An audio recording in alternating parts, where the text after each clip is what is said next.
আরে দাঁড়াও, ভিডিওটা স্কিপ করো না। থাম্বনেলে ভেজিটেবল পরোটা দেখে স্কিপ করার মতো ভিডিও কিন্তু এটা একদম নয়।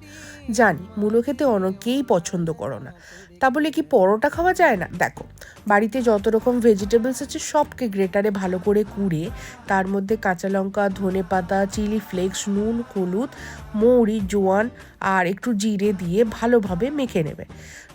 তারপরে তার মধ্যে আটা দিয়ে একটা শক্ত ডো তৈরি করবে। একদম জল ইউজ করবে না, ভেজিটেবলসে নুন দিলে প্রচুর জল বেরোবে।